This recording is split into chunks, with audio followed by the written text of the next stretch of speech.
In this video, we are going to explore sitting in the darkness. We're in December. You can see I've got my big polar neck jumper on. It's that season. We're coming up to the winter solstice. And it's a real time for deep, deep reflection. And so without further ado, let's get into it.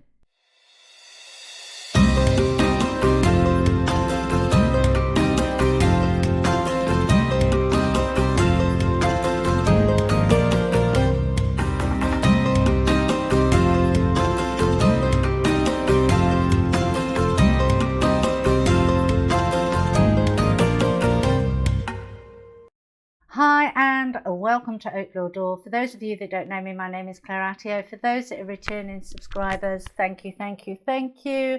For those that are new, welcome in, come join the tribe, as it were.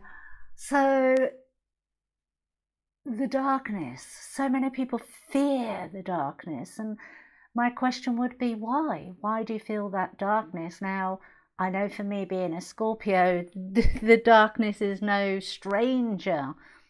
We have that reputation of being able to walk through and see through that darkness. And I know from a very personal perspective, yes, that is true. Also, it is true that there have been times in my life where I've taken myself down rabbit holes and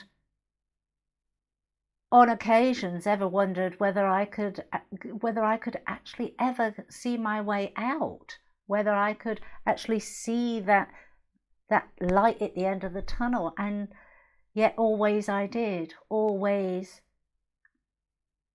there was a essence with me that guided me through that darkness and out into the light again.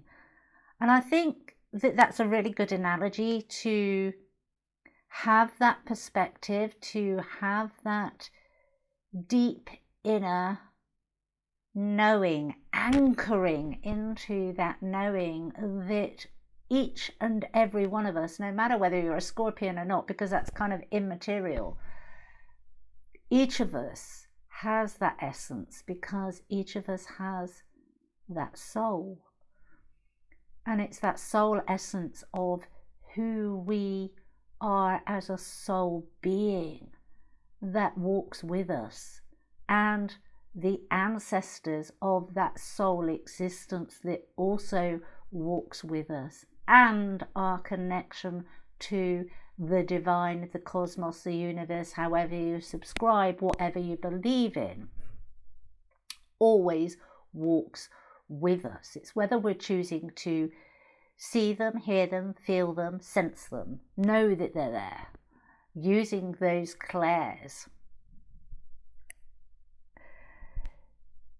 It's an interesting aspect as we come into December and we're coming closer to that winter solstice, that time of deep reflection. Where have we been? Where are we at? And where do we want to take ourselves in the future? And that take ourselves in the future will come kind of January, February, as we kind of move into different energies and we're working towards that spring, that new growth. But the seeds have already been planted from the actions and our thoughts, and within our thoughts, that co-creation over this past year. There are so many people that don't like to be in darkness, be in silence. And when I say be in darkness, they don't like being in their own homes in the dark, or they don't like sitting in their own homes in silence. They don't like sitting in the company of others in silence. It feels awkward, it feels uncomfortable. They always have to have something on in the background, a radio or the TV. But there is great power in cultivating the ability to live in silence, to be in silence. And I think that's the key, to be, because it does allow you to be. It brings you into the present moment.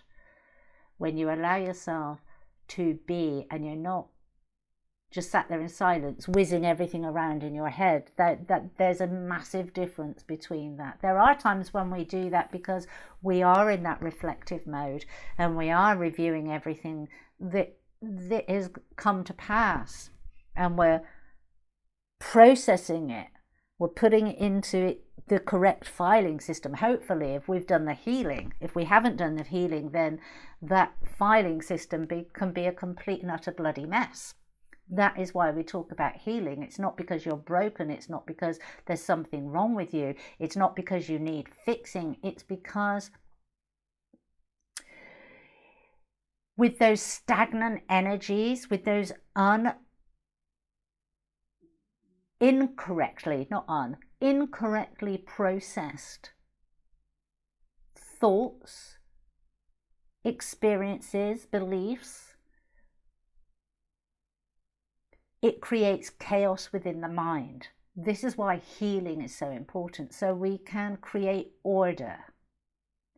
So we have order in our mind. And when we're able to, and we don't have to have complete order, I will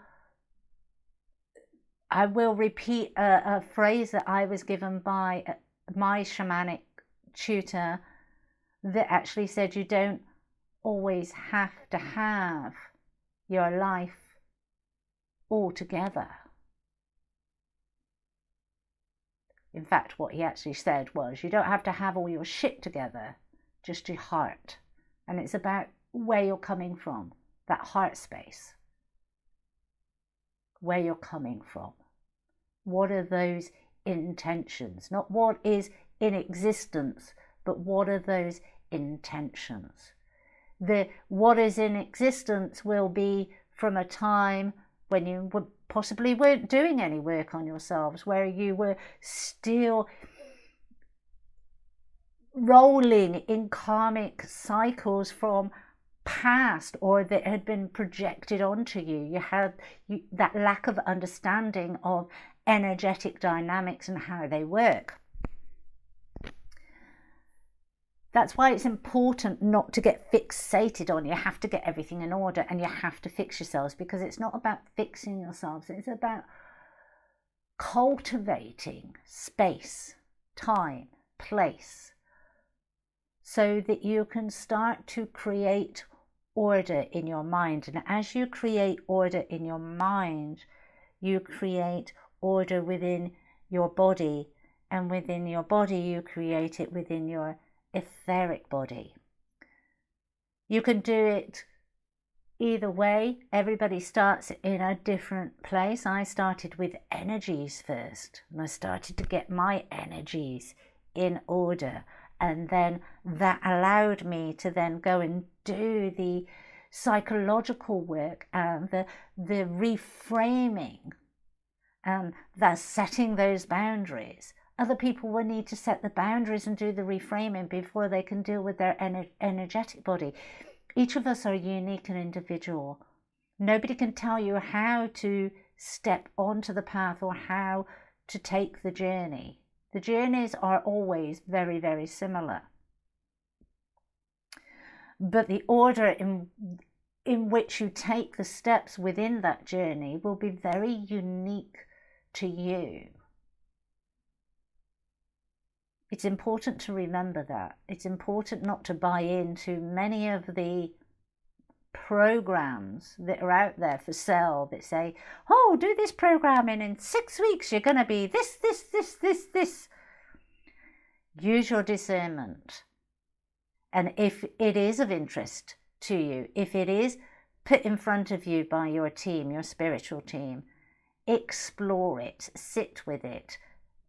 Reach out to that person, ask them lots of questions, make sure it is going to be of benefit to you before you undertake it. You may not understand what the benefit is going to be. I've taken many courses like that, not fully understanding. I'm thinking of a current course that I'm on, which is Vedic chant. It's a year-long course that I've been on. I'm coming to the end of it come next spring, but I can remember the facilitator saying to me, "And why is it you want to undertake this course, Claire?" And my answer to her is, I don't know. I don't know. And it's interesting because I said is, and that's why I hesitated there, because I should have said was, but actually no, is correct, because we're 3/4 of the way through the course. And I'm still not sure why I'm doing it. Is it of benefit to me? Yes. Have I learned a lot? Absolutely. I don't know why Spirit had me go down this path. It may have been for very personal reasons. It may be that in the future I will use it in some kind of professional capacity. In that sense, there will be a lot more training needed. I'm fully aware of that. I don't know at this stage. That's okay. I'm not saying don't do a course if you don't know what it's going to give you. What I'm saying is don't undertake any kind of program unless it fully resonates with you, unless you're sure it's right for you. And it is about allowing things to unfold naturally, but it's making sure that you use that discernment. Is this about allowing it to unfold naturally, or is this about I'm chasing, seeking something? And I think that fits the box, because there's a huge difference there, and only you can ascertain those differences. Only you can ascertain which is correct for you. But sitting in that darkness, sitting in that stillness, sitting in that silence in itself costs nothing, but has a profound impact on our energetic bodies and our psyches. It gives us the space to start creating that order. It gives us the frequency. It gives us the ability to hear our own frequencies in different aspects of our lives, and within that we can start to ascertain where, in which area excuse me. Interesting. Okay, so that was a definite shut up, Claire, coming in. It gives us the ability to ascertain which aspect of our lives we need to increase those frequencies. And I'm now contemplating why they wanted me to shut up and not say that. Because that didn't come from my team. That was an external energy coming in, trying to stricture the throat, and I can still feel it now, trying to stricture that throat. There has been a lot of energies, and in the last video I talked about the polarities. There's a lot going on in the universe, and humanity actually stepping up and stepping into those higher frequencies and attaining those higher levels of consciousness. Whilst we are being championed by many, many, many of the planets out there, there are a few that don't want us to do that. There are a few that want to keep us in that slavery. But they're not going to succeed. The only way they can succeed is if we allow, like that little incident there, to frighten us, to pull in fear, to have us worried. Again, in that silence, in that darkness, we can go into ourselves, we can anchor into ourselves, into our knowing, into our understanding that we are safe, we are secure, that we are divinely guided and protected.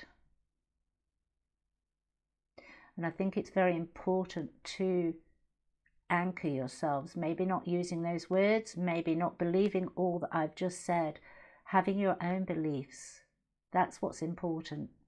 Anchoring yourself in your beliefs and standing firm within them, and then sharing what you know, sharing your light from a place of stillness. I hope you've liked this video.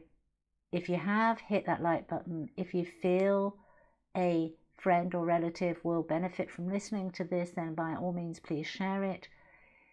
If you've not yet subscribed, please hit that subscribe button and the notification bell. It all helps, and it means that the more people that subscribe, the more the algorithms pick up on it and it gets disseminated to more people. So it really is of help. Until the next time, sweet souls, take care.